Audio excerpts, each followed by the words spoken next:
ವಿಧಾನಸಭಾ ಕ್ಷೇತ್ರದಲ್ಲಿ ಸುಮಾರು 40 ವರ್ಷಗಳಿಂದ ಪಕ್ಷದ ನಿಷ್ಠಾವಂತ ಕಾರ್ಯಕರ್ತನಾಗಿ ನನ್ನ ರಾಜಕೀಯ ಗುರುಗಳಾದ ಎಚ್ ಎಂ ರೇವಣ್ಣನವರ ನೇತೃತ್ವದಲ್ಲಿ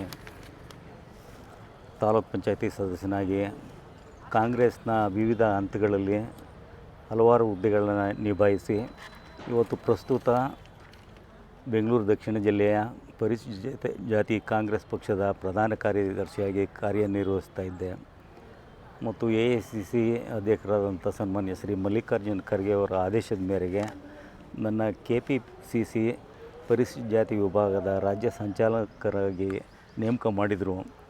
ಇವತ್ತು ನನ್ನ ರಾಮನಗರ ಜಿಲ್ಲೆ ಮತ್ತು ಬೇರೆ ಜಿಲ್ಲೆಗೆ ಉಸ್ತುವಾರಿಯಾಗಿ ನಮ್ಮ ರಾಜ್ಯದ ಅಧ್ಯಕ್ಷರಾದಂಥ ಧರ್ಮಸೇನರವರು ನನ್ನನ್ನು ನಿಯೋಜನೆ ಮಾಡಿದರು. ನಾನಲ್ಲಿ ಹೋಗಿ ಕಾಂಗ್ರೆಸ್ ಪಕ್ಷದ ಬೂತ್ ಕಮಿಟಿಗಳನ್ನ ಮಾಡಬೇಕು. ಇಲ್ಲಿ ಪ್ರಸ್ತುತ ನಾನು ಮಾಗಡಿನಲ್ಲಿ ಕಾಂಗ್ರೆಸ್ಗೆ ಬೇಡವಾದ ವಸ್ತುವಾಗಿದ್ದೀನಿ. ಅದು ಯಾವ ಕಾರಣಕ್ಕೆ ಅಂತ ಗೊತ್ತಿಲ್ಲ. ಇವತ್ತು ಬಹುತೇಕ ದಲಿತರಿಗೆ, ಹರಿಜನರಿಗೆ ಬಾಲಕೃಷ್ಣ ಅವರು ಬೇಕಾಗಿಲ್ಲ ಕಾಂಗ್ರೆಸ್ಗೆ ಅನ್ನೋದೇ ನಮ್ಮ ಬಹುತೇಕ ಮುಖಂಡರ ನಿಲುವಾಗಿತ್ತು. ಏಕೆಂದರೆ ಇವರು BJPನಲ್ಲಿದ್ದಾಗ, ದಳದಲ್ಲಿದ್ದಾಗ ಸಾಕಷ್ಟು ನಮ್ಮ ಜನಕ್ಕೆ ತೊಂದರೆ ಕೊಟ್ಟಿದ್ದರು, ಉಪಕಾರ ಮಾಡಿಲ್ಲ ಅನ್ನೋ ಒಂದು ಮಾತಿತ್ತು.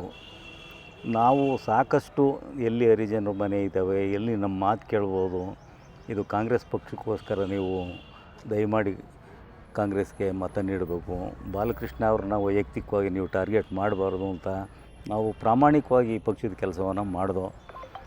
ಕಳೆದ ಶಾಸಕರಾಗಿದ್ದಂಥ ಎಂ ಮಂಜುನಾಥ್ರವರು ಇಲ್ಲಿ ಅಂಬೇಡ್ಕರ್ ಪ್ರತಿಮೆ ಇಡಬೇಕು ಅಂತ ನಮ್ಮ ಬೇಡಿಕೆ ಬಂದಾಗ ಆವಾಗ ನಾನು ಒಂದು ಜವಾಬ್ದಾರಿಯನ್ನು ತಗೊಂಡು ಅಂಬೇಡ್ಕರ್ ಪ್ರತಿಮೆ ನಿರ್ಮಾಣದಲ್ಲಿ ಮುಂಚೂಣಿಯಲ್ಲಿದ್ದೆ.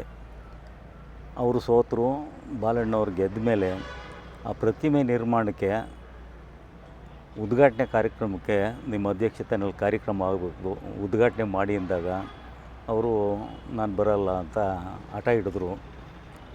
ನಾವು ಪರಿಪರಿಯಾಗಿ ಅವ್ರನ್ನ ವಿನಂತಿ ಮಾಡಿದ್ರು, ಅವರು ನಮ್ಮ ಮಾತಿಗೆ ಮನ್ನಣೆ ಕೊಡಲಿಲ್ಲ. ನಾವು ಗೃಹ ಮಂತ್ರಿಗಳನ್ನ ಕರೆದು ಆ ಉದ್ಘಾಟನೆಯನ್ನು ಮಾಡಿಸ್ದೋ. ಅವತ್ತಿಂದ ಅವರು ನಮ್ಮನ್ನು ಮಲತಾಯಿ ಮಕ್ಕಳ ಥರ ನಮ್ಮನ್ನು ಪಕ್ಷದಲ್ಲಿ ಯಾವುದೇ ಒಂದು ವೇದಿಕೆ ಕಾರ್ಯಕ್ರಮಕ್ಕಾಗಲಿ, ಸರ್ಕಾರಿ ಕಾರ್ಯಕ್ರಮಕ್ಕಾಗಲಿ ನಮ್ಮನ್ನು ಕರೀತಾ ಇರಲಿಲ್ಲ. ನಮಗೆ ಎಲ್ಲೋ ನಾವೇನೋ ತಪ್ಪು ಮಾಡಿದ್ದೀವಿ ಅನ್ನೋ ಭಾವನೆ ನಮ್ಮ ಮನಸ್ಸಿಗೆ ಅಂತ ಇತ್ತು. ನಾವು ಕಾಂಗ್ರೆಸ್ನವರಾಗಿ ಕಾಂಗ್ರೆಸ್ ಪಕ್ಷದಲ್ಲಿ ದುಡಿತಾಯಿದ್ದು, ನಾನು ರಾಮನಗರ ಜಿಲ್ಲೆ ಅಥವಾ ಹೊರಗಡೆ ಜಿಲ್ಲೆಯಲ್ಲಿ ಕಾಂಗ್ರೆಸ್ ಪಕ್ಷದ ಕಾರ್ಯಕ್ರಮ ಮತ್ತು ಡೆಲ್ಲಿನಲ್ಲಿ ನಡೆಯುವಂಥ ಕಾಂಗ್ರೆಸ್ ಕಾರ್ಯಕ್ರಮಗಳು, ಹೊರಗಡೆ ರಾಜ್ಯದಲ್ಲಿ ನಡೆಯುವಂಥ ಕಾಂಗ್ರೆಸ್ ಕಾರ್ಯಕ್ರಮಗಳಿಗೆ, ಚನ್ನಪಟ್ಟಣದಲ್ಲಿ ನಡೆಯುವಂಥ ಬೈ ಎಲೆಕ್ಷನ್ನಲ್ಲಿ ನಾನು ಮುಂಚೂಣಿಯಲ್ಲಿರುವಂಥವನು. ಮಾಗಡಿನಲ್ಲಿ ನಾನು ಕಾಂಗ್ರೆಸ್ಸಿಗೆ ಬೇಡವಾಗಿದ್ದೀನಿ ಅಂದಾಗ ನನಗೆ ಇಲ್ಲಿ ಕಾಂಗ್ರೆಸ್ ಬೇಡ, ಅಲ್ಲಿ ಹೊರಗಡೆ ಕಾಂಗ್ರೆಸ್ ಅನ್ನೋದು ಇಲ್ಲಿ ಬಂದು ಕಾಂಗ್ರೆಸ್ಗೆ ವಿರೋಧವಾಗಿರೋವಂಥ ಸ್ಥಿತಿನಲ್ಲಿ ನನಗೆ ಈ ಪಕ್ಷದಲ್ಲಿ ಇರೋದು ಬೇಡ. ನನ್ನೇನು ಯಾವ BJPಯವರು ಬಾರಪ್ಪ ಅಂತ ಕರೆದಿಲ್ಲ, ಯಾವ ದಳದವ್ರು ಕರೆದಿಲ್ಲ. ನನ್ನ ನಾಯಕರು ನನ್ನ ಸಂಕಷ್ಟದ ದಿನಗಳಲ್ಲಿ ನಾನು ಜಯರಾಮ್ ಅವ್ರ ಪಾಲ್ಗಿದ್ದೀನಿ, ಏನು ನನ್ನ ಮನೆ ಇರೋ ಮನೇನ ಬೀಳಿಸ್ತೀನಿ, ಒಡೆದಾಕ್ತೀನಿ, ಏನೇನೋ ನಮ್ಮ ಶಾಸಕರು ಹೇಳಿದಾಗ ನಾನು ಜಯರಾಮ್ ಅವ್ರಿಗೆ ಮಾಗಡಿನಲ್ಲೇ ಮನೆ ಕಟ್ಟಿಕೊಡ್ತೀನಿ ಅಂತ ಸ್ಥಿತಿ ಬಂದರೆ ಅಂತ ಒಂದು ನನಗೆ ಆಶಾಭಾವನೆಯಿಂದ ಹೇಳಿದ್ರಲ್ಲ ನಮ್ಮ ನಾಯಕರು ಎಚ್ ಎಂ ಕೃಷ್ಣಮೂರ್ತಿಯವರು. ಅವರು ಏನು ದಾರಿನಲ್ಲಿ ಹೋಗ್ತಾರೋ ಅವ್ರ ದಾರಿನಲ್ಲಿ ನಾನು ಹೋಗ್ತೀನಿ. ಅವರು ಒಂದು ವೇಳೆ ಕಾಂಗ್ರೆಸ್ಸಲ್ಲೇ ಹೋದರು, ನಾವು ಈ ಶಾಸಕರು ಇರುವಾಗ ನಾನು ತಟಸ್ಥವಾಗಿರ್ತೀನಿ, ನಾವು ಬೇರೆ ಕಡೆ ಹೋಗಲ್ಲ. ನಮ್ಮ ನಾಯಕರು ಕೃಷ್ಣಮೂರ್ತಿಯವರು ಯಾವ ದಾರಿನಲ್ಲಿ ಸಾಕ್ತಾರೆ, ನಾನು ಆ ದಾರಿನಲ್ಲಿ ಹೋಗ್ತೀನಿ. ಇವತ್ತು ಅತ್ಯಂತ ನೋವಿನಿಂದ ತಾಯಿನ ಕಳ್ಕೊಂಡ ರೀತಿಯಲ್ಲಿ ನನ್ನ ಮನೆಯಲ್ಲಿ ದೇವ್ರ ಫೋಟೋ ಇಲ್ಲ.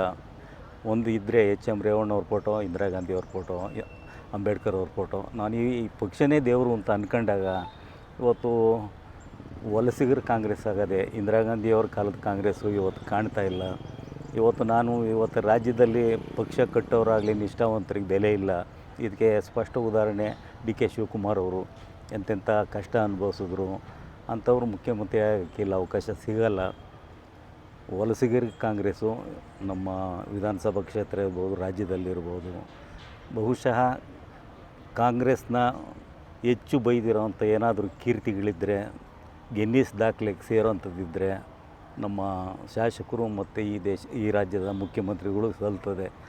ನಮಗೆ ಕಾಂಗ್ರೆಸ್ ಪಕ್ಷ ಇಷ್ಟು ಅವಕಾಶ ಜಯರಾಮ್ ಅಂದರೆ ಯಾರು ಅಂತ ನಮ್ಮ ರಾಮನಗರ ಜಿಲ್ಲೆ ಮತ್ತು ಬೆಂಗಳೂರು ಗ್ರಾಮಾಂತರ ಜಿಲ್ಲೆ ಮತ್ತು ರಾಜ್ಯದಲ್ಲಿ ಪರಿಚಯ ಮಾಡಿಸಿದ್ರು. ಇದಕ್ಕೆ ಸಹಕಾರ ಕೊಟ್ಟಂಥ ನನ್ನ ನಾಯಕರಾದಂಥ ಎಚ್ ಎಂ ರೇವಣ್ಣವರಿಗೆ ಅತ್ಯಂತ ಋಣಿಯಾಗಿರ್ತೇನೆ. ಮತ್ತು ನನ್ನನ್ನು ಆಶೀರ್ವಾದ ಮಾಡಿ ಇದುವರೆಗೂ ನನ್ನನ್ನು ಸಲಹೆ ಸಾಕಿದಂಥ ನನ್ನ ಪಕ್ಷಕ್ಕೆ ಇವತ್ತು ಅತ್ಯಂತ ನೋವಿನಿಂದ ರಾಜೀನಾಮೆ ಕೊಟ್ಟು ರಾಮನಗರದಲ್ಲಿ ಇದ್ದಂಥ ಪ್ರಧಾನ ಕಾರ್ಯದರ್ಶಿ ಹುದ್ದೆ, KPCCಯ ಸ್ಟೇಟ್ ಕನ್ವೀನರ್ ಹುದ್ದೆ ಮತ್ತು ಪ್ರಾಥಮಿಕ ಸದಸ್ಯತ್ವಕ್ಕೆ ನಾನು ಅತ್ಯಂತ ನೋವಿನಿಂದ ರಾಜೀನಾಮೆ ಕೊಡ್ತಾ ಇದ್ದೀನಿ ಅಂತ ಈ ಮೂಲಕ ಹೇಳ ಬಯಸುತ್ತೇನೆ. ಎಚ್ ಎಂ ರೇವಣ್ಣವ್ರು ಭೇಟಿ ಮಾಡಿದ್ರಾ? ಇಲ್ಲ ಸರ್, ಎಚ್ ಎಂ ರೇವಣ್ಣವ್ರು ನಮ್ಮ ನಾಯಕರು. ಅವರು ಹಲವಾರು ಕಾರ್ಯಕ್ರಮಗಳಲ್ಲಿ ಮಾಗಡಿಗೆ ಬಂದಾಗ ಯಾಕೆ ಜಯರಾಮ್ ಒಬ್ಬನೇ ಅಲ್ಲ, ಮೂಲ ಕಾಂಗ್ರೆಸ್ನವ್ರು ಇಲ್ಲೆಲ್ಲೂ ಕಾಣ್ತಾ ಇಲ್ಲ. ನಾವಿರ್ಬೋದು, ಕಲ್ಪನಾ ಅವರು ಇರ್ಬೋದು, ರಂಗನ್ಮಯ್ಯನವ್ರು ಇರ್ಬೋದು, ಇನ್ನೂ ಸಾಕಷ್ಟು ಹಿರಿಯರು ಯಾಕೆ ಅಂತ ಅವರು ಕೇಳ್ಬೋದಾಗಿತ್ತು. ಅವರು ಯಾವ ಉದ್ದೇಶಕ್ಕೆ ಕೇಳಲಿಲ್ವೋ ನಮಗೆ ಗೊತ್ತಿಲ್ಲ. ನಾವು ಕೇಳೋಂಥದ್ದೇನಿತ್ತು ಸರ್, ನಾವೆಲ್ಲ ಕಾಂಗ್ರೆಸ್ ಕಟ್ಟಿದವರು, ಅವತ್ತು ವಧೆ ತಿಂದವರು, ಈ ಬಾಲಕೃಷ್ಣನ ಬೆಂಬಲಿಗರಿಂದ ಹಲ್ಲೆಗೊಳಗಾದವರು, ನಾವು ಹಲವಾರು ಕೇಸ್ಗಳು ಹಾಕ್ಕೊಂಡು ವರ್ಷಾನುಗಟ್ಟಲೆ ಕೋರ್ಟ್ ತಿರುಗಿದವರು ನಾವು ಪಕ್ಷಕ್ಕೋಸ್ಕರ. ಇಲ್ಲ ಸರ್, ನಮಗೆ ಆ ಮನಸ್ಸು ಖಂಡಿತವಾಗೂ ಇಲ್ಲ. ನಾನು ಕಾಂಗ್ರೆಸ್ನ ಕಟ್ಟಾಳು, ನಮ್ಮ ರಕ್ತದಲ್ಲಿ ಹರಿತಾ ಇರೋದು ಕಾಂಗ್ರೆಸ್ಸು. ಇಂಥ ಹಂಗಿನ ಅರಮನೆಯಲ್ಲಿ ಇದ್ದು ತುಪ್ಪನ ಉಣ್ಣೋದ್ಕಿಂತ ನಾವು ಸ್ವತಂತ್ರವಾಗಿದ್ದು ಖಾರ ಇಟ್ಟು ತಿನ್ನೋಣ ಅಂತ ಒಂದು ನನ್ನ ತೀರ್ಮಾನ. ಅದು ಬಿಟ್ಟರೆ ನಾವು ಬೇರೆ ಪಕ್ಷಕ್ಕೆ ಹೋಗೋಂಥದ್ದು, ನಾನು ಅತ್ಯಂತ ಕಟುವಾಗಿ ಬೇರೆ ಪಕ್ಷಗಳನ್ನ ಟೀಕೆ ಮಾಡ್ಕೊಂಬಂದಂಥವನು. ನಮ್ಮ ಮನಸ್ಸು ಒಪ್ಪೋದಿಲ್ಲ. ನಮ್ಮ ನಾಯಕರು ಕೃಷ್ಣಮೂರ್ತಿಯವರು ಏನು ದಾರಿ ತೋರಿಸ್ತವ್ರು ಆ ದಾರಿನಲ್ಲಿ ಹೋಗ್ತೀನಿ. ನನಗೆ ಸಮಾಜ ಸೇವೆಯೇ ನನಗೆ ಅತ್ಯಂತ ಆಕರ್ಷಣೀಯವಾದಂಥ ಒಂದು ಹುದ್ದೆ. ಇವತ್ತು ಪೊಲೀಸ್ ಸ್ಟೇಷನ್ಗೆ ಹೋಗೋಕ್ಕೆ, ಸರ್ಕಾರಿ ಆಸ್ಪತ್ರೆಗೆ ಹೋಗೋಕ್ಕೆ, ತಾಲೂಕು ಕಚೇರಿಲಿ ಹೋಗೋಕ್ಕೆ, ಬಡವ್ರ ಕಷ್ಟ ಅದಕ್ಕೆ ಪರಿಹಾರ ಮಾಡೋಕ್ಕೆ ನನಗೆ ಯಾವುದೋ ಪಕ್ಷ ಬೇಕಾಗಿಲ್ಲ ಅಂದ್ಕೊಂಡಿದ್ದೀನಿ. ನಾನು ಒಬ್ಬ ಸಮಾಜ ಸೇವಕನಾಗಿ ಉಳಿಯೋಕ್ಕೆ ನಾನು ಇಷ್ಟಪಡ್ತೀನಿ. Thank you sir. ಧನ್ಯವಾದಗಳು.